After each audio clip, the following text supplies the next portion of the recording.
हिंदी यात्रा में मैं मनीष मिश्रा आज आपको मुंशी प्रेमचंद जी की कहानी ये भी नशा वो भी नशा सुनाने जा रहा हूँ। होली के दिन राय साहब पंडित घसीटे लाल की बारादरी में भंग छन रही थी कि सहसा मालूम हुआ जिलाधीश मिस्टर बुल आ रहे हैं। बुल साहब बहुत ही मिलनसार आदमी थे और अभी हाल ही में विलायत से आए थे। भारतीय रीति नीति के जिज्ञासु थे। बहुधा मेले ठेलों में जाते थे। शायद इस विषय पर कोई बड़ी किताब लिख रहे थे। उनकी खबर पाते ही यहाँ बड़ी खलबली मच गई। सब के सब नंग धड़ंग मूसरचंद बने भंग छान रहे थे। कौन जानता था कि इस वक्त साहब आएंगे। फुर से भागे, कोई ऊपर जा छिपा, कोई घर में भागा, पर बेचारे राय साहब जहां के तहां निश्चल बैठे रह गए।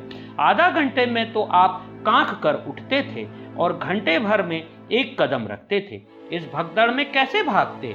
जब देखा कि अब प्राण बचने की कोई उपाय नहीं है तो ऐसे मुंह बना लिया मानो वो जानबूझकर इस स्वदेशी ठाठ से साहब का स्वागत करने को बैठे हैं। साहब ने बरामदे में आते ही कहा, हेलो राय साहब, आज तो आपका होली है। राय साहब ने हाथ बांधकर कहा, हाँ सरकार, होली है। बुल, खूब लाल रंग खेलता है। राय साहब, हाँ सरकार, आज के दिन की ये बहार है। साहब ने पिचकारी उठा ली और सामने मटके में गुलाल रखा हुआ था। बुल ने पिचकारी भरकर पंडित जी के मुंह पर छोड़ दी तो पंडित जी नहीं उठे। धन्य भाग, कैसा यह सौभाग्य प्राप्त हो सकता है।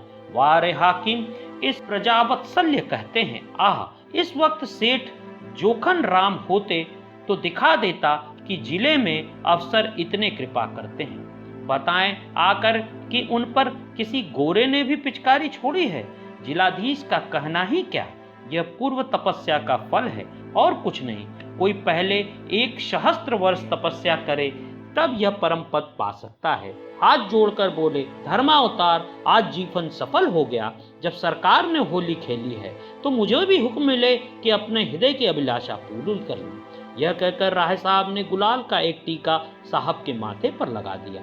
बुल, इतने बड़े बर्तन में क्या रखा है राय साहब? राय, सरकार ये भंग है, बहुत विधि पूर्वक बनाई गई है हुजूर।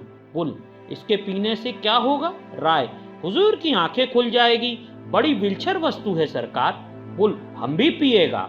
राय साहब को जान पड़ा मानो स्वर्ग के द्वार खुल गए हैं और वह पुष्पक विमान पर बैठकर ऊपर उड़े चले जा रहे हैं। गिलास तो साहब को देना उचित न था, वह कुल्हड़ में देते संकोच होता था।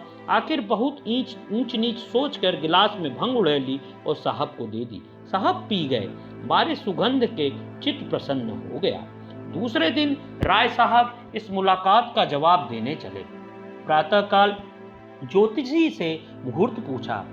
पहर रात गए शायद बनती थी, अतएव दिन भर खूब तैयारियां की। ठीक समय पर चले। साहब उस समय भोजन कर रहे थे। खबर पाते ही सलाम दिया।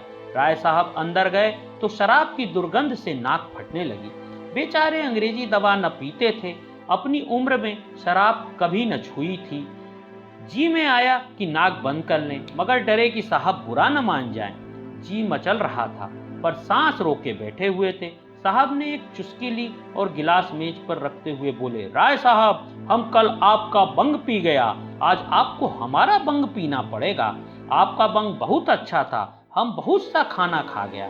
राय, हुजूर, हम लोग मदिरा हाथ से नहीं छूते, हमारे शास्त्रों में इसे छूना पाप कहा गया है। बुल हंसकर, नहीं नहीं, आपको पीना पड़ेगा राय साहब, पाप पुण्य कुछ नहीं है।